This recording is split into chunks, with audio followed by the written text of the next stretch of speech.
저희가 요시야 왕에 관련된 것들을 했습니다. 그때 여선지자 훌다를 이야기했고요. 그 전주에는 예레미야 선지자를 보았습니다. 다 같이 동시대 인물입니다. 성경책 소선지서 보면 미가서, 그 다음에 있는 것이 나훔, 그 다음에 있는 것이 하박국, 그 다음에 스바냐인데요.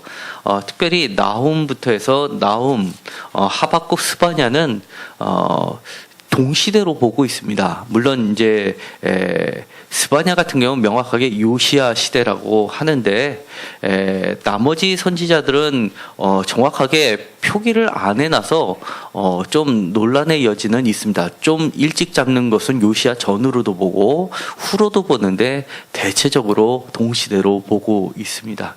1장 1절을 다 같이 읽겠습니다. 아몬의 아들 유다 왕 요시아의 시대에 스바냐에게 임한 여호와의 말씀이라. 스바냐는 히스기야의 현손이요 아마랴의 증손이요 그다랴의 손자요 구스의 아들이었더라. 아멘. 기도드리겠습니다. 하나님 감사합니다. 오늘도 저희들을 불러주시고 기억해 주셔서 이렇게 예배의 자리로 나올 수 있게 모든 여건을 허락해 주시니 감사를 드립니다. 오늘도 예배를 통하여서 주님을 찬양하게 하시고 우리의 죄악된 것을 주님께 내려놓을 때 용서함을 받고 또 하나님의 기뻐하시는 아들과 딸로서 거듭나게 기쁨을 충만케 하여 주실 줄 믿습니다. 하나님 또한 저희들이 세상에 살면서 여러 가지 기도 제목을 가지고 나왔습니다. 건강의 문제, 그리고 직장의 문제, 사업의 문제, 그리고 자녀들의 문제 여러 가지가 있습니다. 주님 간절한 마음으로 기도드릴 때 주께서 그 다 구하지 못한 것까지도 주님께서 해결하여 주옵소서. 이 모든 것이 우리 가운데 벌어지는데도 불구하고 우리가 주님을 찾지 않는다면 주님께서는 그것을 기뻐하시지 않으실 줄 믿습니다. 우리가 주님께 우리의 기도 제목을 내놓는다는 것, 모든 것을 주관하시는 분은 하나님 아버지라는 사실을 우리가 고백하는 겁니다. 하나님께서는 그 무엇보다도 하나님을 찾는 자들을 기뻐하신다고 말씀하셨고 후히 주시겠다고 약속하셨사오니 오늘도 간절한 마음으로 솔직하게 그리고 우리 가까운 사람에게 모든 것을 털어놓듯이 그렇게 간구하는 시간들이 되게 하여 주옵소서. 특별히 세인교회를 기억하여 주셔서 세인교회에 주님을 찾고 또 신앙 가운데서 바르게 서고자 하는 자들을 불러주셔서 세인교회가 더욱 주님의 기뻐하시는 제단으로 거듭나게 하여 주옵소서. 예수 그리스도 이름으로 기도드렸습니다. 아멘. 저희가 지난주에 좀 복잡하게 여러 가지를 보았습니다. 요시야 왕도 보았고요. 그리고 남유다의 멸망을 보려면 반드시 예레미야서를 봐야 된다고 예레미야서의 여러 군데를 살펴보았습니다. 그리고 이 요시야 왕은 그야말로 개혁에 앞장섰던 왕입니다.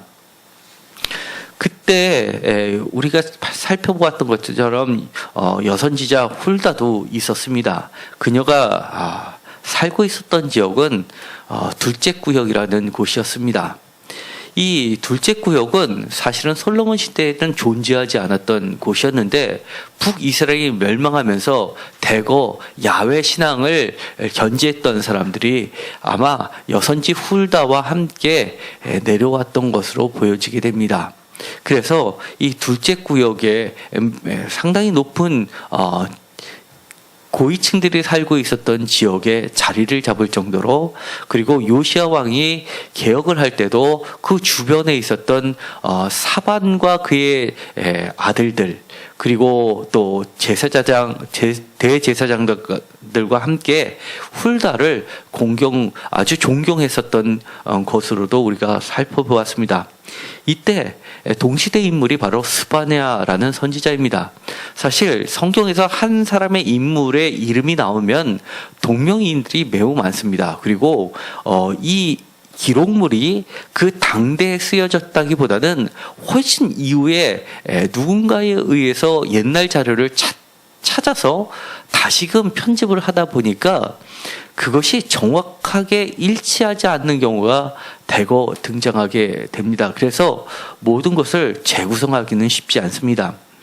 이 1장 1절에 보면 스바냐는 그나마 몇 가지 우리에게 힌트를 주고 있습니다. 아몬의 아들 유다왕 요시아의 시대에 스바냐에게 임한 여호와의 말씀이라. 스바냐는 히스기야의 현손이요 아마랴의 증손이요 그다랴의 손자 구시의 아들이었더라 라고 자세히 그나마 기록이 되어 있습니다.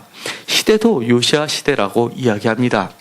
우리가 잠깐 이미 이야기했지만 이 스바냐냐 바로 전에 있는 소선지서 중에서 하박국이라든지 나훔도 동시대로 우리가 학계에서는 중론을 이루고 있습니다. 물론 나훔과 이 하박국은 약간의 변동이 있을 수가 있겠지만 대체적으로는 이 요시아 때로 보고 있습니다. 특별히 이 열왕기 하에서 스바냐 선지자에 해당하는 인물을 찾고자 하는 노력들이 있었는데 딱 한 군데 나오는 말씀이 있습니다. 열왕기하 25장 18절에 보면 약간의 힌트를 주고 있습니다. 정확하게 일치하지는 않습니다. 열왕기하 25장 18절에 보면 이렇게 되어 있습니다. 시위대장이 대제사장 스라야와 부제사장 스바냐와 성전 문지기 세 사람을 사로잡고라고 하는 이 예루살렘이 멸망하고 나서 바벨론으로 포로로 끌려갈 때 명단들이 나오게 되는데 그때 스바냐를 여기서는 부제사장으로 소개하고 있습니다. 우리가 알고 있는 바는 스바냐는 이 선지자입니다. 그렇기 때문에 제사장과 사실 선지자는 다른 임무를 가지고 있는 다른 계층으로 볼 수가 있습니다. 그럼에도 불구하고 이 스바냐가 부제사장이었던 그 스바냐와 동일 인물일 것이라는 의견이 만만치 않게 강세를 띄우고 있습니다. 왜냐하면 예를 들어서 미가서 같은 경우에 보면 선지자들을 이야기할 때 여호와께서 이 제도권 밖에 있는 사람들을 임의적으로 하나님의 주권적으로 역사에서 평민도 들어서서 선지자의 역할을 하게 하신 것을 많이 보았습니다. 그런데 이 미가서에서 나와 있는 것과는 다르게 오히려 이 스바냐는 매우 상류층의 일을 아주 자세히 알고 있는 것을 그 글 속에서 다수 나오게 됩니다. 예를 들어서 이런 말들이 나오게 됩니다. 8절에 보면 여호와의 희생의 날에 내가 방백들과 왕자들과 이방인의 옷을 입은 자들을 벌할 것이며 그날에 문턱을 뛰어넘어서 포악과 거짓을 자기 주인의 집에 채운 자들을 내가 벌하리라 라고 하는 매우 이 최고위층에 대해서 정확하게 알고 있고 그들에 대해서 직접적으로 언급을 할 정도로 매우 내부적인 일에 자세히 알고 있었던 계층이 과연 누구냐 하는 데에서는 이 열왕기 하에 있는 그 부제사장 스바냐일 가능성이 높은 것으로 보여주고 있는 겁니다. 뿐만 아니라 그는 전계에 대해서 꿰뚫고 있었습니다. 여호와의 날을 이야기하면서 화잇을 지정하면서 이웃 나라에 대해서 이야기할 때 2장 4절에서는 가사, 아스글론, 아스돗, 에그론 이런 블레셋 국가들에 대해서도 자세히 알고 그들에 대해서도 분명하게 심판을 선언한과 동시에 8절에 보면 모압, 암몬 그리고 그 뒤에 12절에 보면 구스라는 그 다음에 아스루, 니누에 이런 국제 정세에 굉장히 해맑은 지식을 갖고 있었던 사람으로 보아서 단순한 평민이라기보다는 매우 그 국제 정세에 밝고 고위층에 대해서 자세히 알고 있는 상당히 최고위층의 한 사람일 가능성이 높기 때문입니다. 한 가지씩을 우리가 직접 읽으면서 살펴보도록 하겠습니다. 이 스바냐서를 보면서 이 남유다의 멸망을 치닫고 있었던 때, 요시야 때 종교개혁을 일으켰지만 요시야 왕이 불운하게 이 애국과의 전쟁에서 죽음을 당하게 되고, 그리고 나서 끝없는 혼란 속에 빠지게 될 때도 끊임없이 열왕기 하에서는 이야기하는 것이 있었습니다. 요시야 왕이 그토록 하나님 앞에 열심을 내었음에도 불구하고 이 열왕기 하에서는 끊임없이 이야기하는 것은 바로 선친의 잘못 때문에 남유다는 멸망할 수밖에 없다라고 끊임없이 이야기하고 있다는 겁니다. 그래서 특별히 할아버지였던 므낫세의 죄 때문에 남유다는 멸망한다라고 이야기를 계속해서 이야기합니다. 그리고 그 요시야 왕의 죽음을 보더라도 우리가 이미 살펴본 것처럼 훌다가 예언한 것처럼 그렇게 그 예언이 딱 들어맞지는 않습니다. 예를 들어서 이 제사장 훌다가 했던 이야기를 잠깐 보도록 하겠습니다. 열왕기하 22장에 보면 여선지자 훌다가 나오는데 두 가지 예언을 합니다. 먼저 22장 16절에 보면 여호와의 말씀이 내가 이곳과 그 주민에게 재앙을 내리되 곧 유다 왕이 읽은 책의 모든 말대로 하리라 라고 하면서 아마 직접적으로 언급한 것은 최초라고 볼 수 있습니다. 직접적으로 남유다가 멸망할 것이다라고 대놓고 이야기한 사람이 바로 여선지자 훌다입니다. 두 번째 예언한 중요한 것이 있습니다. 바로 20절에 있는 것처럼 보라 내가 너로 너희 조상에게 돌아가서 평안히 묘실로 들어가게 하리니 내가 이곳에 내리는 모든 재앙을 내 눈이 보지 못하리라 하셨느니라 라고 하는데, 이 첫 번째 예언은 성취되지만 두 번째 예언에 대해서는 반은 맞고 반은 틀리게 됩니다. 왜냐하면 이 요시야 왕이 그 다음에 이 말씀을 듣고 모든 것을 종교개혁을 일으키고 23장 25절에 보면 요시야와 같이 마음을 다하여 뜻을 다하여 힘을 다하여 모세의 모든 율법을 따라 여호와께로 돌이킨 왕은 요시야 전에도 없었고 후에도 그와 같은 자가 없었더라라고 하면서 최고의 찬사를 주고 있습니다. 그럼에도 불구하고 26절에 이 진노를 유다를 향한 진노를 돌이키지 않는 것은 므낫세 때문이라라고까지도 이야기를 하고 있습니다. 그런데 문제는 그 다음에 벌어지는 겁니다.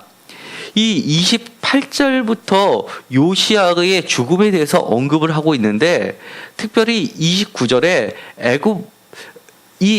요시야 당시에 애굽 왕 바로 느고가 아수르 왕을 치고자 하여 유브라데 강으로 올라와서 요시야 왕이 맞서 나갔더니 애굽 왕이 요시야를 무깃도에서 만났을 때 죽인지라라고 하면서 실제로 그는 평안히 돌아간 게 아니라 그만 전쟁에서 패하여서 죽임을 당하게 됩니다. 이 두 번째 예언 중에서 이 모든 환란을 내가 두 눈으로는 보지 않겠다라고 했던, 재앙을 내 눈이 보지 못하리라 했던 남유다의 멸망은 보지 않았다는 바는 성취가 되지만 평안이라는 이 말은 성취가 되지 않는 것으로 나타나게 됩니다. 이처럼 우리가 하나님의 말씀을 예언한다는 것, 그게 어떤 면에서는 우리가 이해할 수 없는 부분까지도 이 성경책은 그대로 진실되게 기록을 해놓고 있다는 것에 우리는 때때로 당황하게 됩니다. 이런 일이 사실은 우리 삶 가운데서도 많이 보게 됩니다. 하나님의 예언은 이렇습니다라고 했는데 실제로 가면 그것이 100% 이루어지지 않는 모습들을 사실은 여러 볼 수 있는 것들이 현실이기 때문입니다. 왜 이렇게 썼는지는 모르지만 어쨌든 간에 이 부분에 대해서는 반은 맞고 반은 틀린 걸로 남아 있게 됩니다. 그 다음에 이 요시야 왕 다음에 이 스바냐 선지자의 글들을 보면 이처럼 중요한 이야기가 반복되는 것이 바로 여호와의 날이라는 겁니다. 이처럼 훌다 선지자를 통해서 여선지자를 통해서 주제어로서 등장하는 것, 그것은 여호와의 심판의 날이라는 겁니다. 북이스라엘에게 임했던 심판처럼 대표적으로 북이스라엘의 멸망을 이야기했던 것이 아모스 선지자입니다. 정의를 외쳤습니다. 그때는 북이스라엘이 가장 막강했었던 이 여로보암 왕 2세 때 벌어졌던 예언이었습니다. 가장 막강할 때 그렇게 망할 것을 예언했는데 그것이 성취되었습니다. 마찬가지로 이 스바냐는 이렇게 요시아 왕이 종교개혁을 일으키고 무엇인가 하나님으로부터 회복될 것이라는 기대감이 충족되고 있을 때 이런 여호와의 날에 대한 이 심판의 이야기를 하고 있다는 겁니다. 여호와의 날, 이것은 아모스 선지자가 북이스라엘에 대해서 대놓고 이야기한 것과 마찬가지입니다. 이사야서에서도 반복됐던 이야기입니다. 아모스 5장 18절에서 20절, 이사야서 2장 12절에서 21절, 13장 6절에서 13절, 34장 1절에서 8절, 이것들은 하나같이 여호와의 날에 대해서 이야기를 하는 겁니다. 이 여호와의 날은 다른 말로 표현하면 15절에 보면 스바냐 2장 15절에 보면 그날은 분노의 날이요 환난과 고통의 날이요 황폐와 패망의 날이요 캄캄하고 어두운 날이요 구름과 흑암의 날이요 나팔을 불어 경고하며 견고한 성읍들을 치며 높은 망대를 치는 날이로다라고 설명을 해주고 있습니다. 왜 이렇게 설명을 해줄까요? 지금까지 이스라엘 사람들 그리고 유다 사람들에게 있어서 여호와의 날이라는 개념은 이처럼 부정적인 날이 아닙니다. 여호와의 날이라는 것은 야훼께서 등장하셔서 그들을 구원으로 이끄는 날이었기 때문입니다. 그런데 그렇게 기쁜 날이 아니라는 겁니다. 승리의 날이 아니라는 겁니다. 오히려 심판의 날이라고 이야기를 하는 겁니다. 다른 말로 이야기해서 마치 요엘서에 나타난 것과 같은 그런 날이고 18절에 다시 한번 이야기하는데 이것이 여호와의 분노의 날이라고 하는 겁니다. 여호와의 질투의 불에 삼키우는 날이라고 설명하고 있는 겁니다. 또 그들의 피는 쏟아져서 티끌같이 되며 그들의 산은 분토같이 될지라라고 저주를 퍼붓고 있기 때문입니다. 이 여호와의 날을 다른 말로 하면 14절에 1장 14절에 나와 있는 것처럼 여호와의 큰 날이라고 하는데 그날은 가깝도다 가깝고도 빠르도다 라고 이야기합니다. 가까울 뿐만 아니라 빠르게 오고 있다고 이야기합니다. 임박했다라고 이야기합니다. 그 임박한 때에 어떻게 지금 너희들은 자세를 취해야 되는지를 이야기하는 겁니다. 왜 여호와의 날이 기쁨의 날이요 승리의 날이요 구원의 날이 아니라 이렇게 슬픔이 가득한 날, 환난과 고통의 날, 여호와의 분노의 날이 될 수밖에 없었는지를 자세히 설명해 주고 있습니다. 1장 2절부터 이야기합니다. 여호와께서 이르시되 내가 땅 위에서 모든 것을 진멸하리라. 내가 사람과 짐승을 진멸하고 공중의 새와 바다의 고기와 거치게 하는 것과 악인들을 아울러 진멸할 것이다 라고 이야기합니다. 창조를 뒤엎겠다는 겁니다. 마치 노아의 홍수 때가 기억날 정도입니다. 그러면서 4절에 내가 유다와 예루살렘의 모든 주민들 위해 손을 펴서 남아있는 바알을 그곳에서 멸절하며 그말이란 이름과 그 제사장들을 아울러 멸절하며 또 지붕에서 하늘의 무별에 경배하는 자들과 경배하며 여호와께 맹세하면서 밀감을 가리켜 맹세하는 자들과 여호와를 배반하고 따르지 아니하는 자들과 여호와를 찾지도 아니하고 구하지도 아니한 자들을 멸절하리라. 우리가 어려움을 겪게 되고 무엇인가 실패를 겪게 되고 잘 되는 일이 막힐 때는 하나의 시그널로 이해할 필요가 있습니다. 우리의 기도의 제목은 그 문제들이 해결되는데 그쳐서는 안 되고 그 넘어서 여호와를 찾는 과정으로 가야 된다는 겁니다. 본질은 하나님 앞에 더 가깝게 가는 것이 중심인 것이지 단순히 이 물질적인 게 해결되면 끝나는 것이 아니라는 겁니다. 그때까지 사람들은 바알 그리고 별들을 숭배해오고 있었습니다. 밀감, 말감이라고 하는 그런 것들 그리고 그노스라는 것들도 숭배해왔습니다. 이 4절에 있는 그마림이라는 것은 사실은 지금까지 명확하게 밝혀져 있지 않은 겁니다. 70인역에서는 아예 이 부분이 빠져 있습니다. 그래서 이 각주를 보면 이렇게 되어 있습니다. 표준세번역에서는 그마림이란 이름도 해서 기억해놓고 각주에 이교의 제사장을 가리키는 말이라고 각주를 해놨습니다. 이건 70인역을 따르고 있습니다. 72인역에서는 이방인의 제사장들이라고 그렇게 다른 말로 표현해주고 있기 때문입니다. 어쨌든 간에 그들은 많은 교육이라는 이름으로, 많은 부라는 이름으로, 많은 상업이라는 이름으로 해서 국제정세에 익숙할 뿐만 아니라 그 많은 이방신들을 섬겨왔던 겁니다. 그러자 7절에 보면 이렇게 이야기합니다. 스바냐가 중요시했던 것이 있습니다. 주 여호와 앞에서 잠잠할지어다. 이는 여호와의 날이 가까웠으므로 여호와께서 희생을 준비하고 그가 청할 자들을 구별하였습니다. 여호와의 희생의 날에 내가 방백들과 왕자들과 이방인의 옷을 입은 자들을 벌할 것이며 라고 되어 있습니다. 여기서 중요한 것 표현들이 몇 가지가 나오는데 주 여호와 앞에서 잠잠할지어다.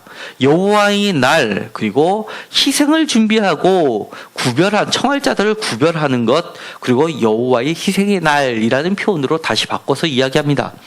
이 잠잠할 때는 언제입니까? 여호와의 희생의 날을 준비하는 때가 언제입니까? 그것은 바로 예배의 시간입니다. 제사를 드리는 시간이었습니다. 이렇게 스바냐가 이야기하는 것 하나님과 만나는 시간은 바로 예배의 시간이었고 이 예배의 시간을 통해서 그는 역사가 움직일 뿐만 아니라 하나님의 날에 하나님의 분노의 날을 하나는 분노의 날 하나는 기쁨의 날로 바꿀 수 있는 그런 변곡점에 해당하는 것이 바로 예배에 있다라고 하는 겁니다. 그럼에도 불구하고 그들은 예배 시간에 잠잠하지 않았습니다. 내 생각이 하나님의 생각보다 앞섰습니다. 내 생각에 맞으면 하나님의 말씀이 선포돼도 다 튕겨져 버렸습니다. 저기에서 무슨 얘기를 하든 내 생각을 지우지 않고 고정시켜 놓고 그리고 그것이 마치 신앙인 것처럼 내가 예배만 참석하고 갔다 왔다 하면서도 내 생각은 바꾸지 않은 것, 생각을 바꾸지 않으니까 태도가 바뀌지 않고 말이 바뀌지 않는 겁니다. 그들은 그렇기 때문에 여호와의 희생의 날에 진정한 희생의 의미를 몰랐던 겁니다. 왜 희생의 날에 동물의 소를 잡아서 갈랐을까요? 그것은 죽음을 이야기하는 겁니다. 삶과 죽음이 교차하는 시간이 바로 예배의 시간이라는 겁니다. 지금 당장 내 삶을 생명이냐 죽음이냐를 선택해야 되는 시간이 바로 제사의 시간이었는데 그 의미를 관습으로 이해했다는 겁니다. 방백들을 표준세번역은 이렇게 번역합니다. 대신들로 번역합니다. 그리고 왕자들과 이방인의 옷을 입은 자들, 이방인의 옷을 입은 자들을 하고도 디귿대오고 표준세번역에서는 이렇게 번역합니다. 이방 종교의 제사에서 입는 옷이라고 각주를 해놓고 있습니다. 이 이방인의 옷을 입은 자들, 아마 이방인의 이교도의 풍습들, 위에서 이미 본 것처럼 별들을 경배하는 것들 그리고 므낫세 같은 데에서는 이 예루살렘 성전 한가운데 이방신을 섬기는 제사를 드렸던 곳이 바로 예루살렘 성전이었습니다. 예루살렘 성전 내에서도 아세라를 섬겼고 예루살렘 성전 내에서도 바알을 섬겼던 게 므낫세 왕이었고 심지어 자신의 아들도 불 가운데 지나게 했던 것이 므낫세 왕이었습니다. 이런 제사를 드릴 때는 그들의 예법에 맞춰서 제사를 지낼 수밖에 없었고 그때 바로 그런 제사를 집행했던 사람들은 이방인의 옷을 입은 자들이었을 것으로 보여지게 되는 겁니다. 그날에 문턱을 뛰어넘어서 포악과 거짓을 자기 주인의 집에 채운 자들을 내가 벌하리라 라고 이야기합니다. 그날의 문턱을 뛰어넘어서라는 표현, 문지방을 건너뛰는 자들입니다. 표준세복에서는 문지방을 건너뛰는 자들이라고 번역을 하면서 리을 해놓고서 각주에다가 이렇게 되어 있습니다. 사무엘 3 5장 5절 이렇게 되어 있습니다. 이방 종교에 풍속되어 있는데 이것은 우리가 잘 알다시피 언약궤가 빼앗기고 나서 이방 신전에 갖다 놓으니까 그 다곤 신상이 자빠지면서 그 머리가 문지방에 나뒹굴어지는 것을 보게 되면서 그때부터 이방 사람들은, 특히 블레셋 사람들은 문지방을 밟지 않고 건너뛰는 풍습이 생겼다라는 부분을 설명해 주는 구절이 나오게 됩니다. 이처럼 문지방을 건너뛰는 자들을 벌하겠다라고 합니다. 예루살렘 성전 내에서도 사실은 모양만 교회이지, 모양만 하나님을 섬기는 것이지, 내용은 다 짬뽕을 해놓고 그들이 믿고 싶은 대로 믿었던 겁니다. 그때 하나님께서는 분명하게 이야기합니다. 청할 자들을 구별하겠다라고 이야기합니다. 그리고 벌하리라라고까지 이야기합니다. 이런 대혼란의 시대가 오는 것, 국제적 흐름을 속에서 한 국가가 망하느냐 흥하느냐가 바로 어디에서 비롯되느냐라고 한다면 이 스바냐 선지자는 이렇게 이야기하는 겁니다. 예배에서부터 출발됐다라고 이야기하는 겁니다. 많은 사람들이 이렇게 이야기하는 겁니다. 할 겁니다. 아마 오늘날 예배 하나 잘 드렸다고 망할 국가가 살아나겠냐? 아니면 잘 나가고 있는 국가가 예배 하나 잘못 드렸다고 국가가 망하겠느냐라고 이야기합니다. 오늘의 현실을 보는 듯합니다. 세계 10위에서 9위가 되느냐 8위가 되느냐, 국민소득이 10,000불이었던 게 금방 20,000불 되고 20,000불이 금방 30,000불 되고 40,000불 된다고 외치던 때가 바로 엊그제였는데 지금 발표되는 것은 30,000불 넘기기가 어렵다고 결론을 내고 있습니다. 그리고 이방 국가가 한번 콧김 한번 보니까 대한민국의 재벌이 휘청휘청거려지고 말아버립니다. 예배를 무시하는 시대가 되다 보니까 이렇게 벌어지고 있는데도 그들은 이야기합니다. 예배가 뭐라고, 예배 하나 그렇다고 설마 그러겠냐라고 이야기하는 세상들입니다. 하나님은 그것들을 벌하신다고 이야기합니다. 여기서 또 하나의 이야기가 나옵니다. 나 여호와가 말하노라 라고 하면서 10절에 어문이 나오고 제2구역이 나오고 막베스라는 이야기가 나옵니다. 우리가 제2구역, 둘째 구역 하면 여선지자 훌다가 기억이 납니다. 여선지자 훌다는 둘째 구역에서 살았다라고 되어 있는데 이 둘째 구역이 제2구역입니다. 이것은 북쪽에 있는 지역입니다. 예루살렘 지형을 보면 요새화되어 있었습니다. 그래서 다윗이 예루살렘 여보스 쪽의 선성을 뺐는데 열중을 다했고, 그리고 나서 그것을 예루살렘 성적으로 고쳤던 겁니다. 천의 요새였기 때문입니다. 왜 그랬냐면 오른쪽에는 절벽으로 되어 있었고 남쪽과 서쪽도 마찬가지입니다. 오로지 통로는 북쪽뿐이 없었기 때문에 사람들이 넓게 펼쳐질 수 있는 곳은 북쪽이었습니다. 그래서 확장을 할 때 북쪽 지역을 확장했고 그것을 제2구역이라고 했습니다. 아마도 이 막데스라는 곳은 제2구역에 있는 한 지역명일 것으로 보여지게 됩니다. 이것은 사람들이 넓게 확장되다 보니까 제사를 드리러 오는 사람들 앞에서 많은 장사들이 펼쳐졌던 곳이었습니다. 그래서 그 다음에 이렇게 이야기합니다. 가나안 백성이 다 패망하고 을을 거래하는 자들이 끊어졌습니다 라고 이야기합니다. 여기서 갑자기 가나안 백성이라고 이야기를 하게 됩니다. 이 가나안 백성과 막데스 주민들은 어떤 관계가 있고 그 뒤에 나오는 은이라는 것은 무엇을 의미하는지 우리는 좀 깊게 생각해 볼 필요가 있습니다. 이 부분은 신약 성서에서도 반영이 되어 있습니다. 예를 들어서 누가복음 19장, 이게 공관복음서에 다 나와 있는 부분입니다. 예를 들어서 예수님께서 성전을 정화하시면서 성전에 들어가서 장사하는 자를 내쫓으시며 누가복음 19장 45절에 있는 말씀, 그리고 46절에 그들에게 이르시되 기록된 바 내 집은 기도하는 집이 되리라 하였거늘 너희는 강도의 소굴로 만들었도다 하시니라 라고 하면서 성전을 청결하게 하시는 작업을 하십니다. 이때 성전을 바로 강도의 소굴, 그리고 장사하는 자들의 소굴이라고 표현하시는 장면이 나오는데 그것과 연관을 시킬 수가 있습니다.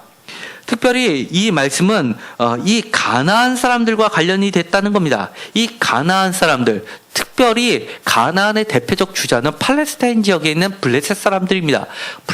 블레셋 사람들은 팔레스타인이라고 지금도 영어로는 이 예루살렘을 포함한 그쪽 일대를 팔레스타인이라고 영어로 부릅니다. 그 이유는 그만큼 블레셋이 오히려 유다 사람들보다는 더 대표적인 명칭이었기 때문입니다. 이 블레셋 사람들은 철기 문화를 갖고 있었고 그 사람들은 그리스로부터 건너온 철기 문명을 갖고 있었던 사람들입니다. 해상무역을 했던 사람들이었고 그렇기 때문에 장사에 능했고 상업을 했던 사람들입니다. 그래서 이 블레셋의 5 도시들이 그리스의 연합체처럼 그렇게 도시 연합 형태로서 단단하게 결석이 되어 있었고 막강한 부를 누리고 있었습니다. 그렇기 때문에 그들은 이렇게 가나안 사람이라고 할 때는 장사하는 사람들, 무역하는 사람들의 대표적인 명칭이 되었던 겁니다. 그런데 그들이 부를 축적할 때 거짓된 저울을 사용하면서 사람들을 속여왔던 것들이 하나님 앞에서는 죄가 됐던 겁니다. 예루살렘 성전에 들어와서 제사를 지낼 때 예수님 시대에도 마찬가지였습니다. 동전도 새롭게 바꿔주면서 거기서 세금을 물듯이 10원을 바꿔줘야 되는데 9원 떼고 1원은 자기들이 가졌습니다. 교환세라고 하는 것들이 있습니다. 예를 들어서 또 여러 가지 양들을 갖고 왔을 때 흠 있는 것이다, 정결한 것이다 판결하면서 자기네들이 아무리 깨끗한 것을 갖고 와도 자기네들이 지정한 양하고 바꿔주면서 그것을 또 돈을 받고 추가적으로 물게 했었습니다. 이처럼 이 성전은 그야말로 장사하는 사람들의 소굴이 되었던 겁니다. 그래서 이 가나안 백성이 다 패망하고 은을 거래하는 자들이 끊어졌습니다 라고 하는 것은 마치 예수님께서 누가복음에서 이야기하는 것처럼 내 집은 기도하는 집이다 라는 것을 이루시기 위해서 장사하는 사람들을 제거하시는 모습과 비슷합니다. 이와 비슷한 표현이 스가랴 14장 21절에도 나오게 됩니다. 예루살렘과 유다의 모든 솥이 만군의 여호와의 성물이 될 것인즉 제사 드린 자가 와서 이 솥을 가져다가 그것으로 고기를 삶으리라. 그날에는 만군의 여호와의 전에 가나안 사람이 다시 있지 아니하리라. 가나안 사람이 성전에 다시 있지 아니하니라 라고 스가랴서 14장 21절에서 이야기합니다. 이거는 속담처럼 내려오는 이야기인데 이것도 아직까지는 명확하게 밝혀져 있지는 않은 수어입니다. 그럼에도 불구하고 많은 학자들이 이것은 여기서 나온 것처럼 장사하는 사람들, 장사꾼, 속이는 자라는 뜻으로 이해를 하고 있다는 겁니다. 호세아서 12장 7절에도 비슷한 이야기가 나옵니다. 그는 상인이라. 상인을 소개할 때 이렇게 이야기합니다. 손에 거짓 저울을 가지고 속이기를 좋아하는도다 라고 이야기합니다. 이처럼 여러 군데의 것을 종합해보면 이 가나안 백성이 다 패망하고 라고 하는 것은 가나안 사람들처럼 블레셋 사람들처럼 상업하는 자처럼 무역하는 자처럼 속이는 저울을 가지고 배를 불려왔던 그런 예배를 장사의 도구로 사용했던 사람들을 하나님께서 꾸짖고 있는 겁니다. 그렇게 해서 이렇게 이야기를 하시는 겁니다. 은을 거래하는 자들이 끊어졌다라고 이야기를 하는 겁니다. 12절에 이렇게 이야기합니다. 하나님께서 그때 내가 예루살렘에서 찌꺼기같이 가라앉아서 마음속에 스스로 이르기를 여호와께서는 복도 내리시 아니하시며 화도 내리지 아니하시리라 하는 자를 등불로 두루 찾아 벌하리라. 단순히 그들을 벌하신다라고 하는 것이 아니라 등불을 들고 두루 찾아 그들을 벌하시겠다라고 합니다. 마치 우리가 로마 시대의 영화를 보면 마치 이런 것과 같습니다. 밤에 횃불을 들고 숨어있는들을 찾아내기 위해서 집집마다 들어가가지고 사람을 끌고 내려와서 잡아가는 모습들을 우리가 많이 보았습니다. 이처럼 숨은 자들까지도 하나님께서 찾아내서 그를 벌하시겠다고 단단히 마음을 먹고 계신 겁니다. 대표적으로 다른 말로 표현합니다. 13절에 재물, 집, 포도원, 포도주 이런 많은 재물도 하나님 앞에서는 헛되다라고 이야기를 하는 겁니다. 그들이 쫓고 있었던 것이 재물, 집, 포도원, 포도주였다면 하나님은 그들에게 찾고자 하셨던 것은 2장 3절에 있는 것이 바로 겸손한 자, 공의와 겸손, 이것을 바로 하나님께서 찾고 있으셨다라고 하는 겁니다. 이것이 여호와의 분노의 날, 여호와의 진노가 너희들에게 내리기 전에 너희들은 이 여호와의 규례를 지키고 겸손한 자들은 공의와 겸손을 구하라라고 이야기합니다. 혹시나 여호와의 분노의 날에 숨김을 얻으리라 라고 이야기를 하시는 겁니다. 분명히 하나님께서는 그들에게 다 망한다 라고 이야기하시는 것이 아닙니다. 이렇게 여호와의 날을 앞서서 선지자 스바냐를 통해서 이야기하시는 이유는 그들을 망하게 하는 게 목적이 아니라 공의와 겸손을 되찾게 하시고자 하는 하나님의 마음이라는 겁니다. 그러시면서 이렇게 이야기합니다. 하나님의 진정한 마음을 드러내십니다. 그 가나안 사람들의 대표적인 조상격이 됐었던 이 블레셋 사람들, 가사, 아스글론, 아스돗, 에그론 사람들을 뽑아내면서 그 곳에다가 7절에 유다 족속의 남은 자들에게 돌려주시겠다는 겁니다. 그들이 사로잡힘을 돌이킬 것이다 라고까지 이야기를 하시는 겁니다. 모압은 사해 근방에 있는 국가입니다. 그리고 암몬은 그보다 위에 있는 국가입니다. 그러나 그들조차도 소돔과 고모라 같이 될 것이라고 이야기합니다. 그러면서 내 백성이 남은 자들이 11절에 보면 이방의 모든 해변 사람들이 각각 자기 처소에서 여호와께 경배하리라 라고 하면서 그들이 커다란 진노를 받고 돌아오게 될 것을 보게 될 것이라 라고 이야기한다는 겁니다. 나의 남은 백성이 그것들을 기업으로 얻게 되는 날이라고 분명하게 9절에서 이야기합니다. 뿐만이 아니라 구스에 대해서도 이야기합니다.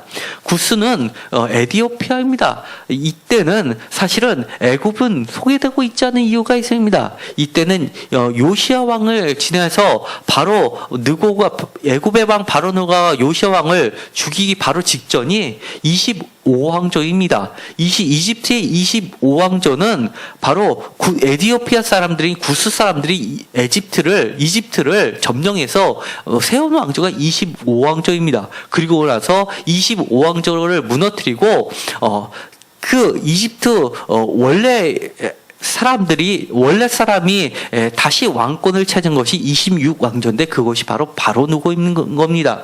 그렇기 때문에 이 구스 사람들 이야기가 나오는 것은 아마 요시야 왕이 바로 죽기 직전의 상황에 이야기를 하는 듯합니다. 그러면서 구스 사람들에게도 내 칼에 죽임을 당할 것이다 라고 선전포고를 하십니다. 그러면서 행여나 애굽을 의지하려는 사람들에 대해서도 같이 경고를 하시는 겁니다. 뿐만 아니라 북쪽 아수르의 수도는 니느웨입니다. 아수르의 수도인 니느웨가 황폐하게 되리라라고까지 경고하십니다. 이때는 북쪽에서는 북이스라엘은 아수르에 의해서 멸망이 되었습니다. 이때는 아수르가 그 옆에 있는 바벨론까지도 점령하고 있었던 절대 강국이었습니다. 그 누구도 아수르가 멸망하리라고는 생각하지 못했습니다. 대표적으로 요나가 니느웨에서 회개를 선포한 것이 생각납니다. 그런데 이 바벨론이 바벨론이 이 니느웨를 점령함으로써 아수르가 망하게 되는 일이 나중에 발생하게 됩니다. 결국 남유다는 아수르가 아닌 바벨론에 의해서 멸망하게 됩니다. 3절에 드디어 화 있을진저라고 저주를 퍼붓게 됩니다. 그러면서 중요한 말씀을 7절에서 하게 되십니다. 내가 이르기를 너는 오직 나를 경외하고 교훈을 받으라. 그리하면 내가 형벌을 내리기로 정하기는 하였지만 너의 거처가 끊어지지 아니하리라 라고 이야기합니다. 그런데도 불구하고 그들은 모든 행위를 부지런히, 그것도 부지런히 더럽게 했다라고 이야기합니다. 그래서 결국은 나의 질투의 불에 소멸된다라고 경고하십니다. 9절에 이야기합니다. 여호와의 날, 그때에 여호와께서 내 여러 백성의 입술을 깨끗하게 하며 그들이 다 여호와의 이름을 부르며 한 가지로 나를 섬기게 하리라. 하나님께서, 야훼께서 임하시는 날, 큰 날, 심판의 날을 그렇게 하시겠다는 겁니다. 그들의 입술을 깨끗하게 하신 후에 그들이 이방신들을 다 제거하고 하나님만을 섬기게 된다는 것을 말씀하시는 겁니다. 교만한 자는 물리치신다는 겁니다. 12절에 내가 공고하고 가난한 백성을 내 가운데서 남겨두리니 여호와의 이름을 의탁하며 보호를 받을지라. 그들은 거짓한 혀가 없으며 먹고 누울지라도 그들을 두렵게 할 자가 없으리라 라고 이야기합니다. 마치 이사야서에 보면 양과 사자가, 소와 사자가 누워도 서로를 해치지 않는 강대국과 약소국이 누워도, 재벌과 중소기업이 누워도 함께 경영을 해도 그 누구도 해치지 않은 평화가 공존하는 시대가 올 것이라고 이야기를 하는 겁니다. 그것은 바로 공고하고 가난한 백성을 두려워할 줄 아는 것은 바로 그 공고하고 가난한 백성 뒤에 계신 하나님을 두려워하기 때문입니다. 마지막으로 스바냐 선지자의 하이라이트가 등장하게 되게 됩니다. 14절부터 노래를 부르게 됩니다. 야훼의 날은 분명하게 슬픈 날이라고 하였지만 하나님께서 내 백성의 입술을 깨끗게 하시고 다 여호와의 이름을 부르는 날, 진정으로 여호와께 예배드리는 예배가 회복되는 날이 되면 이런 일이 벌어진다는 겁니다. 시온아 따라 노래할지어다, 이스라엘이야 기쁘게 노래를 부를지어다, 예루살렘 따라 전심으로 기뻐하며 즐거워할지어다. 여호와께서 내 형벌을 제하였고 내 원수를 쫓아냈으며 이스라엘 왕 여호와가 내 가운데 계시니 내가 다시는 화를 당할까 두려워하지 아니할 것이라. 그날에 사람이 예루살렘에 이르기를 두려워하지 말라, 시온아 내 손을 늘어뜨리지 말라 라고 이야기합니다. 17절을 다 같이 읽도록 하겠습니다. 너희 하나님 여호와가 너희 가운데 계시니 그는 구원을 베푸실 전능자이시라. 그가 너로 말미암아 기쁨을 이기지 못하시며 너를 잠잠히 사랑하시며 너로 말미암아 즐거이 부르며 기뻐하시리라 하리라. 이것을 약속받은 사람들은 누구입니까? 스바냐서 1장에 이미 얘기했습니다. 스바냐 선지자가 저주했던 사람들입니다. 방백들과 왕자들과 이방인의 옷을 입은 자들, 그날의 문턱을 뛰어넘는 자들, 포악과 거짓을 자기 주인의 집에 가득 채운 자들, 이런 자들, 그리고 거짓으로 은을 사는 자들이 가득했던 그 땅에서 가난하고 공고하지만 여호와를 두려워하면서 예배를 회복시키는 자들에게 임하시는 새로운 은총입니다. 이것이 전통적으로 그들 가운데 있었던 야훼의 날이었던 겁니다. 억압받던 자들이 야훼께서 임하시면서 구원을 베푸시고 모든 것을 회복시키시고, 스바냐서 1장 2절부터 이야기했던 땅과 바다와 사람과 짐승이 새롭게 창조되는 야훼의 날이었던 겁니다. 이때는 너희 가운데 계신다라고 이야기합니다. 그는 구원을 베푸실 전능자라고 이야기합니다. 너로 말미암아 기쁨을 이기지 못한다라고 이야기하십니다. 그러시면서 지금 그 음성을 우리에게 들려주고 계시는 겁니다. 예수 그리스도를 통해서 우리에게 참잠에 끊임없이 오늘도 우리를 부르고 계시는 겁니다. 나처럼 너희들도 하렴이라고 이야기하는 겁니다. 주님께서는 내 짐은 결코 무겁지 않다라고 하는 겁니다. 이 그 비슷한 표현이 하박국에도 나옵니다. 스바냐서와 동시대 사람의 인물로 보이게 되는 하박국 1장 1절에 보면 아주 짧은 말이 나옵니다. 선지자 하박국이 묵시로 받은 경고라라고 되어 있습니다. 그런데 이 원어는 경고가 아니라 짐이다라고 표현합니다. 선지자 하박국이 비전으로 받은 짐이다라고 원어에는 되어 있습니다. 하박국이 받은 말씀, 하나님으로 받은 짐, 신탁, 하나님의 오라클, 이것은 바로 예수 그리스도의 짐입니다. 예수 그리스도는 말하지 않으면 안 되는 것, 선포하지 않으면 안 되는 것, 베풀지 않으면 안 되는 그 버든, 그야말로 그것을 갖고 계셨던 겁니다. 주님께서는 그 짐을 우리에게 제공해 주셨습니다.